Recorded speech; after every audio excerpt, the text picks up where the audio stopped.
Ali Baba and the 40 Thieves, a tale from the Middle East.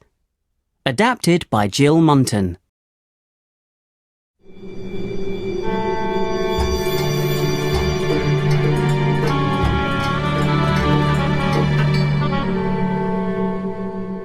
Chapter 2.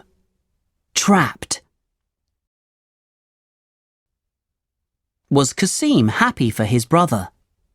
No, he wasn't. He was jealous. He did not sleep that night. He thought of nothing but Ali Baba and the gold. "It's not fair," he said to himself. "I have worked hard for my money, but Ali Baba earns very little money as a woodcutter. Where did he find all this gold? Who gave it to him? I must find out so I can get some for myself." At sunrise, Kasim got out of bed. "It's no good," he said. He frowned and rubbed his beard. "I must talk to Ali Baba. Brothers must not keep secrets from each other. I will go and ask him where he got the gold. I will set off at once." "Very well," his wife replied. "But take the scales with you and show Ali Baba the gold coin at the bottom of the pan. That will show him that we know his secret." "That's a good idea," said Kasim. So he went into the kitchen and picked up the scales. Then he hurried across the town to Ali Baba's little house. He knocked on the door. Ali Baba opened it and looked surprised to see his brother on the doorstep. "Good morning, Kasim," he said. "Please come in and tell me why you are here so early in the day." "I know your secret, Ali Baba," Kasim replied. "You say that you are just a poor woodcutter, but I know that you have gold. So much gold that you have to weigh it. Where did it come from, brother?" Ali Baba pretended to look surprised. "Gold?" he said. "What do you mean? I have no gold. I am a poor man, as you know. I go into the forest each day to cut wood. A rich man doesn't do that. A rich man has a good life. A rich man stays at home in his marble palace, drinking milk and honey and lying on a soft bed." Then Kasim held out the scales and smiled at his brother. "Your wife borrowed these yesterday," he told Ali Baba. "She said that she wanted to weigh some meat. My wife was surprised. She thought you were too poor to buy meat, and so she put some honey at the bottom of the pan. When your wife brought the scales back, a gold coin was stuck to the honey. So you see, we know your secret. We know you were weighing gold, not meat. I want you to tell me all about it." Ali Baba sighed. His wife was very careless. Now he had to tell his brother the truth. "I went into the forest yesterday as usual," Ali Baba began. "I cut down a tree and chopped it into logs. Then I heard the sound of horses' hooves, and I saw a great cloud of red dust coming towards me. So I climbed a tall tree and hid among the branches. From there, I could see 40 horsemen coming. They were galloping along at top speed. The horsemen stopped by a big grey rock quite near to my tree," Ali Baba went on. "I watched as they jumped off their horses and untied their saddlebags. The saddlebags were full of gold, Kasim. The leader of the men walked up to the rock and said, 'Open sesame.' At these words, a door opened in the rock, and the men went through it. After a while, they came out with empty saddlebags and tied them onto their saddles. Then they jumped onto their horses and galloped away. So I decided that they were thieves, Ali Baba continued, and they were hiding their treasure in a cave. I wanted to go in and see the treasure, so I climbed down the tree and went up to the big grey rock. "Open sesame," I said, and the door opened. When I went into the cave, I was amazed. There was so much gold and silver, coins and jewels and thick gold bars. I took enough gold coins to fill my 6 baskets. I covered the bags of gold with wood to hide them. Then I led my donkeys home. You know the rest of the story.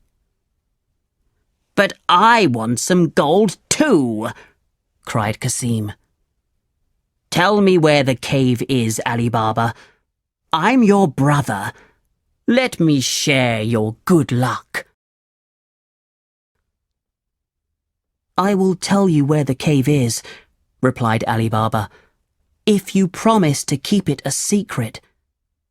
Go into the cave and take a little gold for yourself. But remember that the rest of it belongs to me." Kasim nodded in agreement, and so Ali Baba told him where to find the cave. The next morning, before the sun rose, Kasim said goodbye to his wife and set off to the forest. He had 10 donkeys with 10 huge empty chests on their backs. Kasim was greedy. He didn't want a little gold. He wanted all of it. He followed Ali Baba's directions and found the big grey rock quite easily. He stopped his donkeys outside the cave. "Now I must say the password," he cried. "Open sesame!" The door in the rock opened. Kasim was very excited. He ran through the door and into the cave. When he was inside, he cried, "Close, sesame!" and the stone door closed behind him. There was so much treasure. Kasim gasped as he looked at the gold bars, the shiny coins, and the beautiful jewels. Everything sparkled in the light that came in through the hole in the roof. Kasim picked up a ruby bracelet, and then a belt with lots of bright diamonds on it. Then he picked up a sapphire necklace. Its stones were the colour of the sky. How beautiful it all was. Kasim picked up great armfuls of treasure. He laid it all by the door so it was ready for him to take out and put into the 10 chests. It was very hard work. Then he went back for the gold coins. He carried lots of bags of coins to the door and put them in a pile. "I'll go now," Kasim said to himself at last. "I don't want to be here when the thieves come back. I've got enough treasure to fill my 10 chests. I will come back tomorrow, and the next day, and the next. All this treasure will soon be mine. But now it's time to go home." So Kasim started to say the password. "Open..." But he forgot what came next. He tried again. "Open... barley. No, that's not right. Open... wheat. Oh no, I've forgotten the password." And the door stayed shut. Kasim began to shake with fear. He began to sweat. He had the treasure, but it was no good if he couldn't get out of the cave. "I thought only of the treasure, And I forgot the password, he cried. He was angry with himself. Now I am trapped in this cave. He threw down the bag of gold coins he was holding and kicked it. I will die here, he thought. I will be a rich man, but a dead one. Then Kasim heard a sound that turned his blood to ice. He could hear horses' hooves. There were lots of horses, 40 of them, and they were near the door. Come on, men. We'll leave the treasure in the cave, and then we'll find another rich man to rob, the leader of the 40 thieves cried. The men laughed. They were on their way back to the cave with more treasure in their fat saddlebags. But when they arrived at the grey rock, the leader saw something that made him angry. There were 10 donkeys standing outside with big chests on their backs. Someone is trying to steal our treasure, the leader cried. We must stop them. The thieves shouted and clapped their hands. The 10 donkeys were frightened and ran away into the forest. The thieves held their long swords in front of them as they approached the entrance to the cave. Open sesame, cried the leader, and the heavy stone door began to open. Suddenly Kasim ran out with a loud cry. His eyes were wide with fear. He took hold of the leader of the 40 thieves, and the 2 men began to fight. Kasim fought hard, but he could not win against 40 men.